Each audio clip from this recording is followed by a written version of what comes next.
Assalamualaikum warahmatullahi wabarakatuh. Saya Zuli Qadir, saya dosen di jurusan Ilmu Pemerintahan Universitas Muhammadiyah Yogyakarta. Kali ini saya akan memberikan materi mata kuliah tentang sosiologi pemerintahan kepada seluruh mahasiswa. Mudah-mudahan apa yang saya sampaikan menjadi ilmu yang manfaat ya. Saya berharap begitu. Apa dari mata kuliah sosiologi pemerintahan itu, saya akan memberikan beberapa hal terkait dengan pengertian dan juga ruang lingkup serta perspektif, metodologi dan beberapa bahan bacaan yang ada di dalam mata kuliah sosiologi pemerintahan. Pertama, sosiologi pemerintahan itu sebetulnya sebuah ilmu yang membahas tentang beberapa gejala umum yang terjadi di masyarakat, dan itu kemudian menjadi bahan pertimbangan pengambilan keputusan para pejabat atau birokrat dan para policy maker yang lainnya. Selain itu, kajian sosiologi pemerintahan merupakan kajian yang membahas tentang berbagai macam cara yang dikerjakan oleh pemerintah berkaitan dengan warga negara. Nah, di dalamnya tentu karena ini sosiologi maka berhubungan pula dengan organisasi, sistem sosial, relasi sosial, kelas sosial, dan proses-proses sosial. Apa sih sebetulnya yang menjadi ruang lingkup dari sosiologi pemerintahan? Pertama, ruang lingkup sosiologi pemerintahan itu adalah berkaitan dengan social condition atau kondisi sosial yang itu menjadi pertimbangan tatkala birokrat pemerintah itu ingin membuat keputusan. Siapa itu yang menjadi pertimbangan? Selain dunia internasional, selain dunia global, nasional, dan regional, tentu juga lokal. Yang di dalamnya adalah ada siapa itu? Adalah warga masyarakat atau disebut citizen. Nah, citizen itu terdiri dari berbagai kelompok sosial atau berbagai macam warna. Sehingga jangan dilupakan, kita juga di dalamnya akan membahas tentang berlaku atau tentang sistem-sistem politik yang ada di dalam sebuah negara. Dan itu nanti ada tentang pemilu, ada tentang demokrasi, atau tentang sistem-sistem kenegaraan yang ada. Dan selain itu pula, dalam sosiologi pemerintahan akan dibahas tentang pemerintahan itu sendiri yang menyangkut banyak hal. Dan serta tanggung jawab negara terhadap warganya itu. Mudah-mudahan tidak terlalu cepat, ya. Saya berharap begitu dan mahasiswa bisa memahami dengan baik. Kita lihat perspektif yang dipakai di dalam pembahasan sosiologi pemerintahan. Pertama ada perspektif fungsionalisme, yaitu sebuah perspektif yang ingin menghadirkan berbagai macam organ-organ fungsi yang ada di dalam sebuah masyarakat atau dalam sebuah negara. Contohnya adalah apabila Anda seorang pemimpin, maka dia harus berfungsi sebagai seorang pemimpin. Apabila Anda sebagai warga negara, maka Anda harus menjadi warga negara yang baik. Pemimpin yang baik, warga negara yang baik. Itulah berkaitan dengan soal fungsi-fungsi yang ada dalam pemerintahan.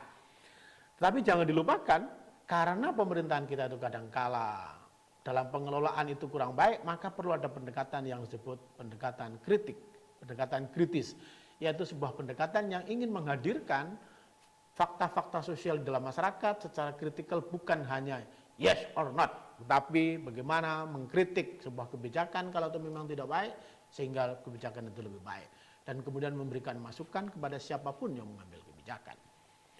Jangan dilupakan pula ada pendekatan yang lain atau perspektif yang lain, yaitu perspektif konflik dan partisipatoris.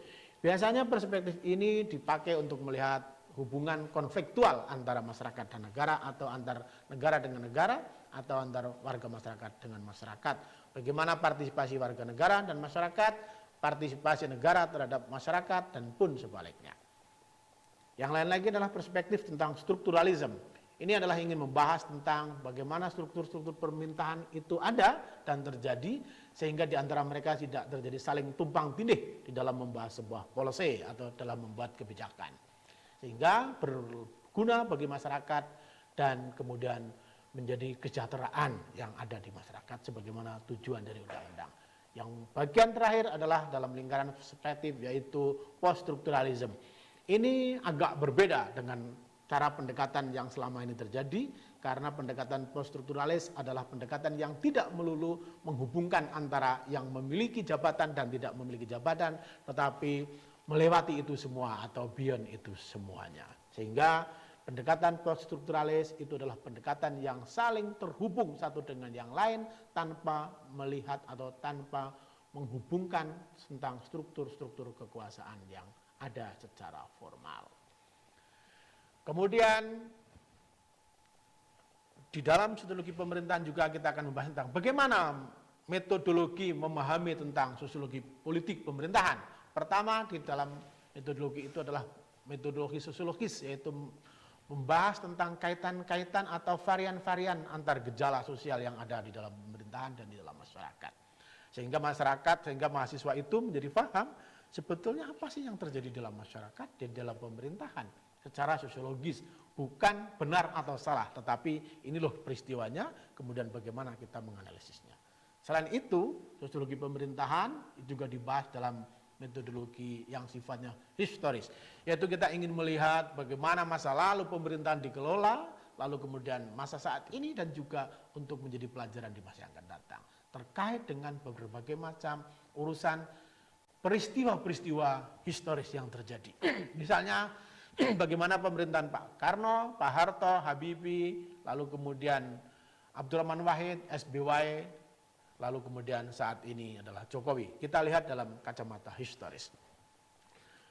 Tetapi saudara-saudara para mahasiswa semua yang saya hormati, tentu karena membahas manusia di dalam pemerintahan, kita jangan lupa adalah pendekatan yang sifatnya antropologis, yaitu ingin melihat bagaimana masing-masing subjek di dalam masyarakat, di dalam sebuah kelompok komunitas tertentu, sehingga antara masyarakat Jawa, antara masyarakat Papua, antara masyarakat Madura itu karena memiliki kultur yang berbeda, setiap orang yang memerintah tidak boleh menyamakan bagaimana perilaku masyarakat satu dan masyarakat yang lainnya.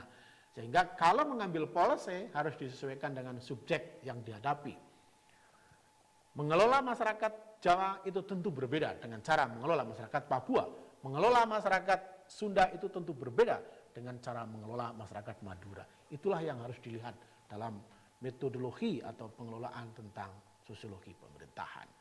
Nah, beberapa hal itulah yang sangat penting menurut hemat saya, sehingga nanti teman-teman mahasiswa bisa membaca secara detail di dalam beberapa literatur, sedikit saja yang saya sebutkan, yaitu yang ditulis oleh Pak Pip Jones tentang ilmu-ilmu sosial, diterbitkan oleh UI Jakarta, lalu kemudian buku yang ditulis oleh Profesor Sunyoto Usman tentang sosiologi sebagai sebuah pengantar sejarah dan metodologi, lalu kemudian yang ditulis oleh Pak Usman Kolib tentang pengantar sosiologi, serta yang ditulis oleh Profesor Zainuddin Maliki tentang sosiologi politik, ditulis oleh Profesor George Reiser tentang sosial modern, dan saya sendiri menulis buku tentang sosiologi pemerintahan. Mudah-mudahan bisa menjadi bahan untuk didiskusikan oleh Anda semua selaku mahasiswa. Terima kasih. Pengantar ini mudah-mudahan bermanfaat. Kita akhiri. Bila taufik wal hidayah. Assalamualaikum warahmatullahi wabarakatuh.